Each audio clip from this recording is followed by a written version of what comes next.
Well, I'm getting some good news. Behind the scenes, background, when a journalist is briefed on background, that means the journalist doesn't go public with it. But the news is pretty good out of Switzerland, where Vice President Vance trying to sew up this deal with Iran. However, I'm not going to be cynical, but I am realistic. The Iranians, what they say now, 1 hour from now, is obsolete. They're not trustworthy people, and everybody knows it. The Iranians know it. They're also going around hanging people like crazy, dissidents inside Iran. But if they can nail this thing down, they being the United States, and Iran signs into it, that'll be a huge victory for the world and for President Trump, and he knows it. So I hope you all read my column on Sunday. We signaled that it was an important piece of analysis, and if you didn't read it, it's there. You can read it. But it's important that you know what the truth is and what's a bunch of garbage, because there's a lot of that floating around. And that is the subject of tonight's Talking Points memo. So the name of the column is Iran Unbowed. But there's mass confusion on the part of the United States citizenry and the world.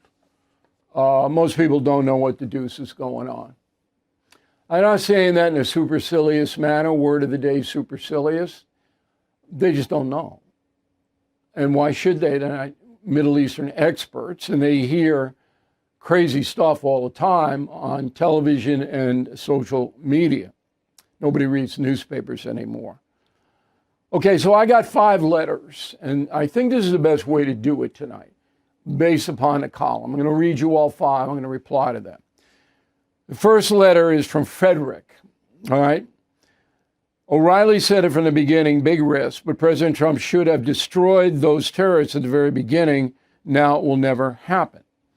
Well, in order to destroy the terrorists, you're going to have to kill thousands of civilians, Frederick. You willing to do that? President Trump isn't willing to do that at this juncture. He might have to, but he thought he could get a deal. Okay, and he's close to getting a deal. Whether the Iranians will honor the deal, nobody knows, but you don't negotiate along those lines because that's speculative. But you say Trump should have destroyed those terrorists.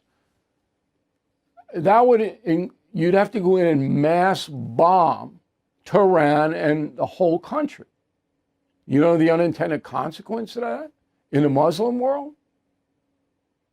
Okay, let's stay in the real world here. Ralph and Joan, Bill, did President Trump say no verification?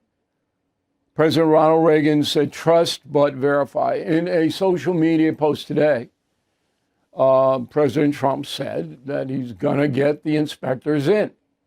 There wasn't any equivocation about it. Now you write, President Reagan said trust but verify. How? If the leadership of Iran is not going to allow the weapons inspectors in, how would you ever be able to verify it? You can't. Real world. Third letter. Philip. At this point, Iran is still a nuclear threat. Potential nuclear threat. They do not have a weapon. A lot of viewers out there believe that Iran has a nuclear weapon. It does not. It wants one. It's working toward one. It does not have it, according to every piece of intelligence that we have. Next one, John. So we have to have our military out of there in 30 days. What do you think Iran's going to do after the U.S. military is gone? Where'd you get that? Where'd you get that? There is no negotiation on U.S. military withdrawal from anywhere. So right now, the American military is in Kuwait, Iraq, Bahrain, Qatar, Jordan, and UAE. They're not leaving. But I'm very curious. Where did you get that? Who is saying that? Who is misleading you?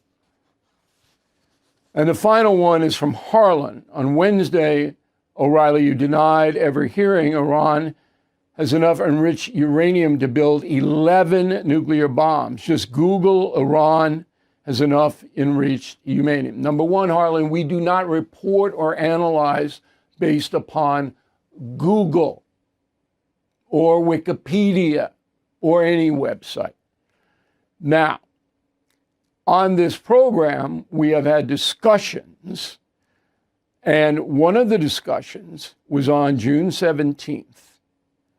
And it basically was that Iran has enough enriched uranium to make 11 nuclear bombs. I can't confirm that. Nobody can confirm that. It's possible, but you cannot confirm it. Okay?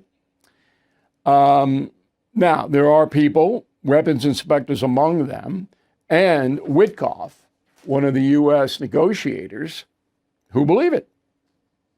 They believe it. So Witkoff says that the uranium the Iranians possess could have been enriched to weapons grade within 7 to 10 days.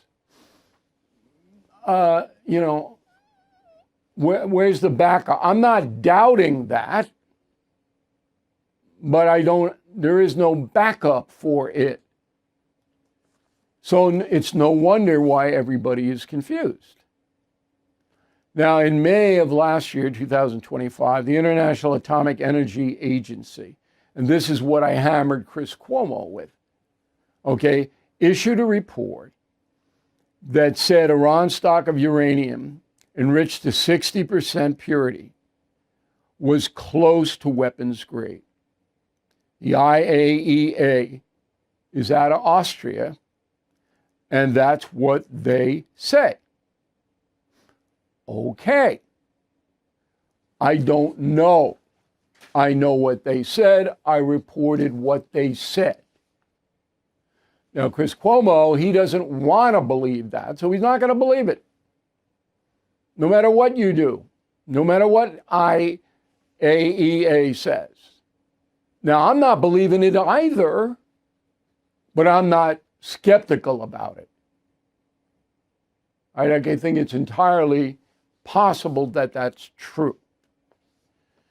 Bottom line on all this is, it is impossible to know, anybody, what exactly is going on 5 miles below a mountain, Natanz.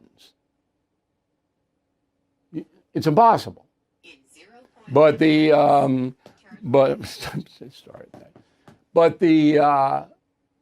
prevailing wisdom is, and that what President Trump believes, that the Iranians were working feverishly to get this bomb, and they were very close.